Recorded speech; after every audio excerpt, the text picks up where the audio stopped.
Mbak Sefti, kita lihat Dewan Keamanan PBB ini meloloskan resolusi yang menuntut Hutsi untuk segera mengakhiri serangannya atau kegaduhannya di Laut Merah ya. Sementara kita lihat juga kalau dibandingkan dengan kasus penyelesaian bagaimana Israel menyerang Palestina, ini nampaknya memang mungkin tidak secepat atau segesit ya bagaimana mereka bersikap dan juga menilai Hutsi harus segera diselesaikan. Bagaimana Anda melihat ini? Kalau redaksi sih menilainya ini memang ada standar ganda yang terjadi. Tapi balik lagi, kita mencoba objektif bahwa di sini sebenarnya inilah nilai ekonomi. Why economics is the important thing. Karena kan kalau kita lihat Gaza sama Palestina, Gaza sama Israel, serangan Israel ke Gaza itu sebenarnya yang nggak ganggu-ganggu amat ekonomi global kan. Kalau misalnya hanya terjadi di sana saja gitu kan ya, paling ya ekonomi Gaza yang bangkrut atau Israel, maksudnya itu ya kasarnya ya, ekonomi Israel yang bangkrut atau ekonomi Gaza yang kolaps gitu kan ya.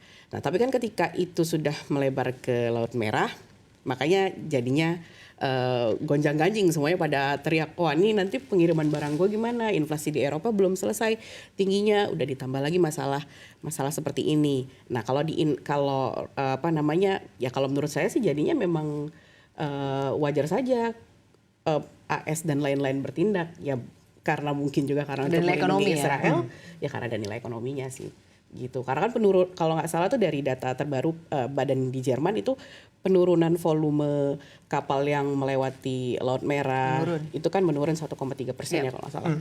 Dari biasanya 500.000 jadi sekarang cuma 200.000 doang. Belum lagi kan terusan Panama juga sekarang kan juga lagi kering kan ya, tambah lagi masalah logistik kan. Jadi ya mungkin memang agak berbahaya secara sisi ekonomi, makanya harus bergerak. Termasuk juga kan menyelamatkan Israel lah. Jangan sampai kenapa-kenapa kan anak emas ya. Oke, kita tanyakan juga dengan nilai ekonomi yang cukup besar begitu ya di Laut Merah ini. Sebetulnya kita tarik lagi, walaupun Anda sebutkan tadi dampaknya saat ini masih cukup kecil begitu Pak Anggito. Tapi Anda memang berlangsung cukup lama, dampak yang tentunya bisa menjadi antisipasi bagi negara kita. Dampak seperti apa Pak Anggito?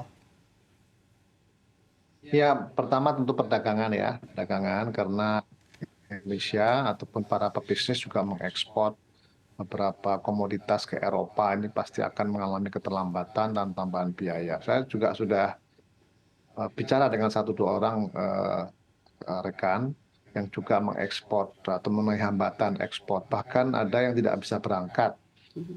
Ada risiko penyeberangan Laut Merah itu ada beberapa komoditi lah, itu kayak CPO, kemudian ada beriket, batu bara, macam-macam itu terhenti itu semua. Bahkan ada yang belum bisa berangkat, mereka masih stranded di Tanjung Priok karena ada risiko di sana. Jadi memang itu akan memberikan dampak logistik ya yang tidak kecil.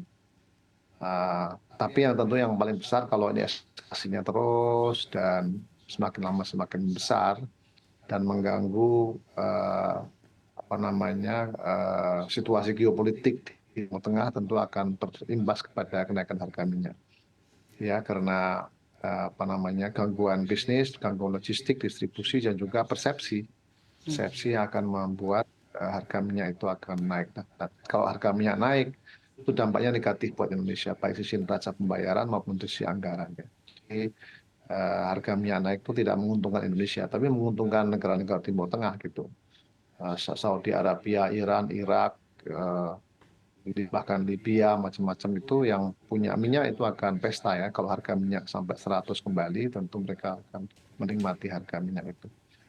Itu sisi ekonominya ya, tentu baik yang langsung itu dari sisi logistik maupun tidak langsung nantinya kalau ini terjadi terus dan lama-kelamaan muncul persepsi negatif, di-trigger saja dengan 1-2 peristiwa yang lain, itu akan membuat harga minyak dan harga energi akan juga naik. Nah, tentu itu akan membuat ekonomi ada yang defisit negatif, ada yang positif ya. Kalau positif tentu yang negara penghasil, Indonesia kan net importer dari minyak ya, sehingga setiap kali ada kenaikan harga minyak itu negatif buat perekonomian Indonesia, baik dari sisi neraca pembayaran maupun dari sisi anggaran. Baik Pak Anggito, lalu dengan berbagai sentimen geopolitik yang kalau kita lihat memang masih sulit diprediksi, kita belum tahu nih ketegangan antara Rusia dan Ukraina begitu sampai saat ini juga belum usai. Lalu juga kita lihat ada serangan Israel ke Palestina, terkini ada Hutsi begitu ya yang menyerang Laut Merah. Kalau Anda sendiri melihatnya dampaknya Pak kepada pertumbuhan ekonomi khususnya di tanah air. Sementara kalau kita lihat memang ada prediksi yang menyatakan bahwa pertumbuhan ekonomi Indonesia ini tidak akan kembali menyentuh 5% ya untuk di tahun ini. Bagaimana Anda melihat artinya berbagai konflik yang ada di dunia ini memberikan dampak kepada pertumbuhan ekonomi di tanah air? Tadi ada yang menyebutkan Hutsi sama Huti ya, tapi yang benar pronounsnya Hutsi ya. Oh, iya. Meskipun tulisannya ya Hutsiyun gitu kata dalam bahasa Arab. Jadi memang harus disebutkan Hutsi meskipun spellingnya itu Huti gitu, Houthi gitu. Tapi Anda benar, Mbak, menyebutkan Hutsi. Jadi oke, saya menggunakan kata yang benar, Hutsi. Jadi tentu yang bisa dilakukan Indonesia lah ya, kita sebagai negara Muslim terbesar di dunia yang harus melakukan diplomasi yang lebih kuat ya, baik itu di UN maupun di negara-negara kawasan Timur Tengah. Nah, ya, jadi selama ini kita sudah cukup kuat ya mendeklarasikan atau menginginkan adanya kemerdekaan di Palestina. Bahkan semua paslon juga mengatakan hal yang sama. Jadi saya kira dari sisi standpoint politik luar kita sudah cukup jelas bahwa kita menginginkan kemerdekaan di Palestina dan membebaskan Gaza dari intervensi atau invasi dari Israel. Dan itu ya, alhamdulillah sudah sebagian besar berhasil ya, artinya sudah ada gencatan senjata. Saya kira itu harus diteruskan ya dengan diplomasi ini. Saya kira pemerintah atau Kementerian Luar Negeri pasti tahu ya Hutsi itu di belahan mana gitu ya, bagian mana ya. Jadi kalau Hamas sudah dinyatakan senjata, saya kira kita harus melakukan dengan cara dua hal ya. Pertama melalui diplomasi di UN maupun yang kedua diplomasi regional negara Islam atau negara-negara Timur Tengah gitu ya. Kita menyuarakan pentingnya untuk gencatan senjata ini segera mungkin. Jadi saya kira harus ada tim ataupun ada suatu gerakan diplomatis yang kuat ya, seperti kata-kata para paslon itu. Kita harus hadir, tidak hanya hadir tapi juga menunjukkan kepemimpinannya.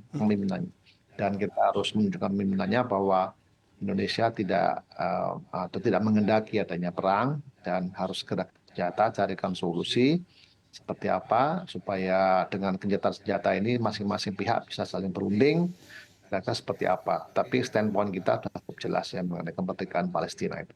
Oke, baik. Jalur diplomasi jadi kunci begitu ya, baik jalur diplomasi melalui UN ataupun jalur diplomasi negara-negara regional yang memang ada di dalam lingkaran konflik tersebut. Saya akan tanyakan ke Mbak Sefty. Mbak Sefty, bila kita melihat jalur diplomasi hari ini juga menjadi kunci, sebetulnya seberapa besar power kita di global atas kondisi saat ini? Sebenarnya sih kalau kita yang sekarang tuh yang sedang menjadi fokus global, especially soal Gaza itu adalah pengadilan Mahkamah Internasional soal genosida yang dilakukan oleh Israel. Masih berlangsung 11 sampai 12 Januari ini di Belanda. Cuma sayangnya Indonesia tidak ikut di situ untuk mensupport. Jadi tapi saya yakin Ibu Menteri sudah melakukan hal terbaik, apalagi di PBB. Banyak sekali kalau kita lihat kan Indonesia menyuarakan sampai kritik kerasnya soal PBB pun juga ada kan ya. Sejauh ini sih menurut saya sudah proporsional. Tapi balik lagi ketika kita berbicara soal masalah global, kita tidak bisa bergantung pada satu negara saja, apalagi cuma Indonesia sendiri gitu kan ya.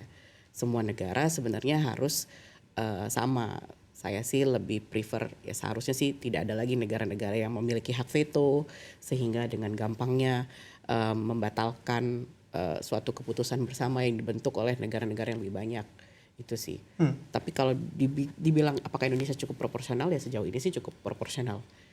Terutama untuk soal Gaza, untuk soal Israel dan Palestina sih. Baik, lalu Mbak Sefty sendiri melihat, kalau dari editor sendiri yang melihat bagaimana artinya konflik antara Israel dan Palestina ke depannya. Baik dari sisi kalau kita lihat ternyata Hutsi mungkin ini juga salah satu bentuk solidaritas ya atas serangan Israel ke Palestina. Bagaimana Anda melihat konflik ini ke depannya? Kalau misalnya tadi kita dengar juga dari Pak Anggito kan sebenarnya memang Timur Tengah ini adalah wilayah yang memang suka digoreng ya oleh konflik ya dengan beragam kepentingan lah.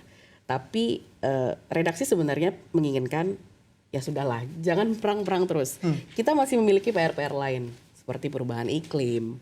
Itu kan juga jadi masalah kan yang dihadapi banyak negara di dunia kan gitu kan. Itu juga akan membahayakan umat manusia, menambah biaya, lalu itu juga membuat manusia juga dalam tanda kutip celaka gitu kan ya.